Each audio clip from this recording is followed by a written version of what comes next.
Hello बच्चों, फिर से स्वागत है आप लोग का हमारे यूट्यूब चैनल प्रिपरेशन मंत्रा पे। पिछले क्लास में हम लोग मोलिकुलरिटी ऑफ रिएक्शंस के बारे में जाने कि मोलिकुलरिटी ऑफ रिएक्शन कैसे डिसाइड करेंगे। तो हम लोग ऐसे डिसाइड करेंगे कि किसी भी सिंगल स्टेप रिएक्शन में रिएक्टेड मोलिक्यूल की संख्या को ही उस रिएक्शन का मोलिकुलरिटी कहेंगे।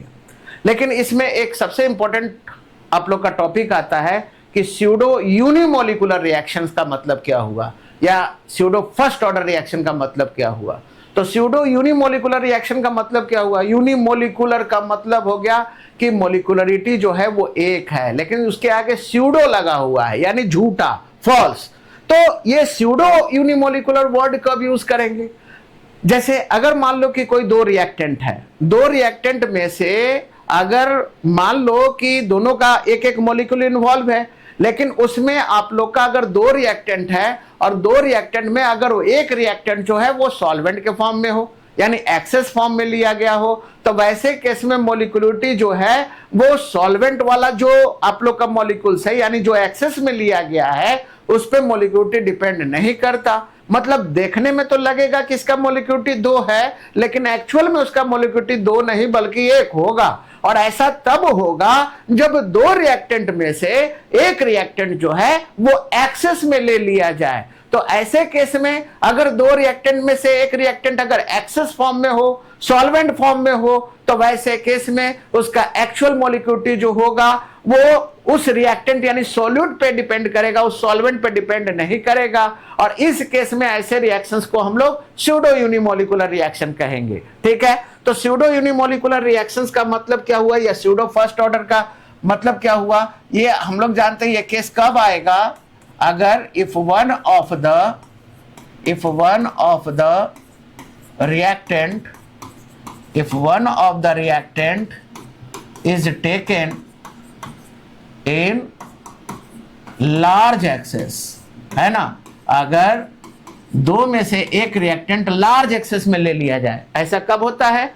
जब सॉल्यूट और सॉल्वेंट के फॉर्म में ले लिया जाए, क्योंकि हम लोग जानते हैं कि सॉल्वेंट जो है वो उसका मोल जो होता है सॉल्यूट के रिस्पेक्ट में काफी ज्यादा होता है, करीब 1 मोल के रिस्पेक्ट में वो 200 मोल होता है। तो अगर मतलब कि दो रिएक्टेंट में से एक रिएक्टेंट अगर एक्सेस में ले लिया जाए, जैसे वाटर मान लो हो, तो वैसे केस में आप लोग का क्या होगा? तब एक्चुअल मोलिकुलरिटी जो होगा वो एक्सपेक्टेड मोलिकुलरिटी से बिल्कुल अलग होगा, यानी मोलिकुलरिटी जो है उस पर डिपेंड नहीं करेगा जो एक्सेस में लिया गया है। क्यों? क्योंकि जो बहुत ज्यादा मोलिक्यूल ले लिया गया है या बहुत ज्यादा एक्सेस फॉर्म में ले लिया गया है जिसका मोलिक्यूल की संख्या, तो जाहिर बात है उसमें चेंज कितना के बराबर होगा? ना के बराबर होगा, नेग्लिजिबल के बराबर होगा। तो वैसे केस में क्या होगा? तो वैसे केस में रिएक्शन का मोलिकुलरिटी उस पर डिपेंड नहीं करेगा, उस पर डिपेंड करेगा जो एक्सेस में नहीं लिया गया है। तो यहां पे क्या कह सकते हैं कि स्यूडो यूनिमोलिकुलर रिएक्शन या स्यूडो फर्स्ट ऑर्डर रिएक्शन का केस कब आएगा? ये तब आएगा जब एक रिएक्टेंट जो है वो लार्ज एक्सेस में ले लिया जाए। If one of the reactant is taken in large access, then in that case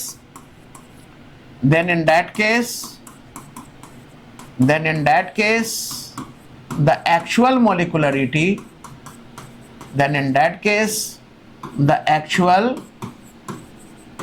molicularity या ऑर्डर भी लिख सकते हो, then in that case the actual molicularity of reaction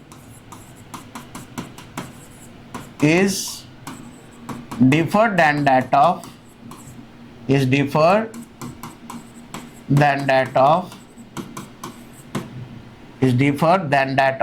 expected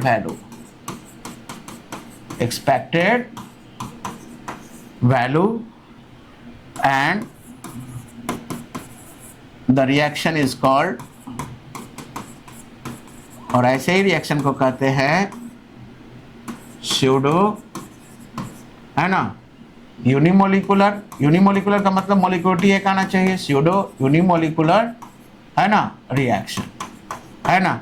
तो अगर एक रिएक्टेंट लार्ज एक्सेस में ले लिया जाए तो वैसे केस में एक्चुअल मोलिकुलरिटी रिएक्शन का जो होगा वो एक्सपेक्टेड वैल्यू से बिल्कुल अलग हो जाएगा, और ऐसे रिएक्शन को ही कहते हैं हम लोग स्यूडो यूनिमोलिकुलर रिएक्शन। ठीक है, आइए एक केस देख ले। जैसे मान लो कि एक एग्जांपल ले ले, जैसे मान लो कि एल्काइल हैलाइड को यानी एल्काइल क्लोराइड को अगर पानी में डालें, तो पानी में डालेंगे तो वैसे केस में क्या होगा? ये बन जाएगा आप लोग का अल्कोहल, है ना, ROH बन जाएगा आप लोग का, प्लस बन जाएगा आप लोग का क्या, HCl बन जाएगा। तो ऐसे केस में हम लोग क्या देख रहे हैं, ऐसे केस में लग रहा है कोई इस तरह से अगर आप लोग को दे दिया जाए प्यारे बच्चों, तो आप लोग कहेगा कि सर क्या बोले थे कि सिंगल स्टेप वाला रिएक्शन है तो रिएक्टेंट मॉलिक्यूल की संख्या को ऐड कर देंगे, वही उसका मॉलिक्यूलरिटी होगा। तो जाहिर बात है कि यहाँ पे तो दो रिएक्टेंट है, तो दोनों का मॉलिक्यूलरिटी ऐड करने पे एक और एक, इसका भी एक मॉलिक्यूल है, तो ऐड करेंगे तो मॉलिक्यूलरिटी कितना हो गया, 2 हो गया। तो सब बच्चा लोग क्या लिख के आएगा कि इसका मॉलिक्यूलरिटी 2 होगा, क्योंकि अकॉर्डिंग टू डिफिनेशन इसमें यही कहा गया था कि सिंगल स्टेप रिएक्शन में जो भी रिएक्टेंट मॉलिक्यूल की संख्या होगा उसे ही हम लोग मॉलिक्यूलरिटी कहेंगे। तो इस केस में तो दोनों रिएक्टेंट है और दोनों का एक एक ऐड करेंगे तो मॉलिक्यूलरिटी टोटल हो जाना चाहिए था 2, लेकिन आपको बता दें कि इसमें टोटल मॉलिक्यूलरिटी 2 नहीं बल्कि इस रिएक्शन का मॉलिक्यूलरिटी 1 होगा। क्यों 1 होगा, क्योंकि यहाँ पे वाटर का यूज किया गया है और वाटर जो है वो सॉल्वेंट होता है और सॉल्वेंट का मॉलिक्यूल जो होता है वो सॉल्यूट के रिस्पेक्ट में काफी ज्यादा होता है आप लोग का, यानी उसमें जो चेंजेस होता है रिएक्शन के दौरान वो ना के बराबर होता है। तो ऐसे केस में आप लोग का ये जो है वो आप लोग का हो गया एक्सेस, और जब ये एक्सेस में हो गया तो मॉलिक्यूलरिटी सिर्फ आरसीएल के कंसंट्रेशन पर डिपेंड करेगा, यानी आरसीएल के मॉलिक्यूलरिटी पर डिपेंड करेगा।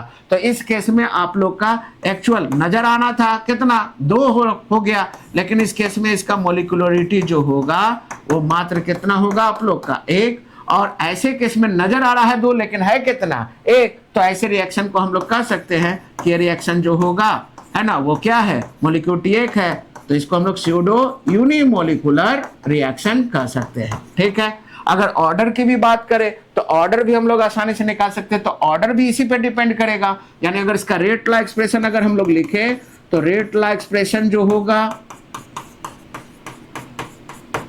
वो किस चीज पे डिपेंड करेगा, यानी -dx/dt ये डिपेंड करेगा k into concentration of RCl पे। ठीक है, और जाहिर सी बात है कि इसका मोलर कंसंट्रेशन टर्म पे पावर 1 है, तो इस केस में इसका ऑर्डर कितना हो जाएगा 1, तो इसको स्यूडो फर्स्ट ऑर्डर भी हम लोग कह सकते हैं।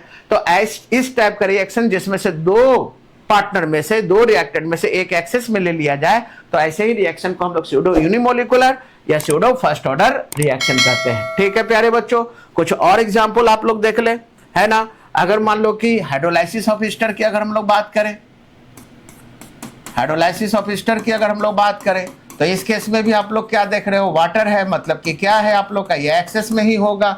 और ये मान लो कि ईस्टर को हाइड्रोलाइसिस करते हैं तो क्या क्या बन जाता है, कार्बोक्सिलिक एसिड और अल्कोहल में ये टूट जाएगा।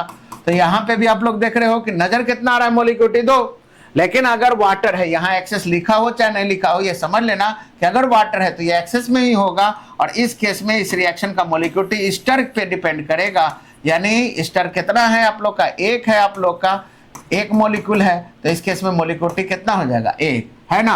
या इसका रेट ला एक्सप्रेशन अगर हम लोग निकालेंगे तो ये भी हम लोग का किस कैटेगरी में आ जाएगा, है ना। नजर आ रहा है 2 लेकिन है कितना 1, तो इसको भी हम लोग रखेंगे किस कैटेगरी में, स्यूडो यूनिमोलिकुलर रिएक्शन इसको हम लोग कहेंगे। ठीक है, अगर रेट ला एक्सप्रेशन की अगर हम लोग बात कर ले प्यारे बच्चों, तो रेट ला एक्सप्रेशन कैसे निकलेगा आप लोग का, तो रेट ला एक्सप्रेशन निकलेगा यानी रेट यानी -dx/dt ये बराबर हो जाएगा k इंटू कंसंट्रेशन ऑफ, बोलो क्या, ईस्टर, है ना, इस पे पावर 1, है ना। तो ऐसे केस में आप लोग का इसका ऑर्डर कितना हो गया 1 हो गया, और ये आप लोग का स्यूडो फर्स्ट ऑर्डर इसको हम लोग कह सकते हैं।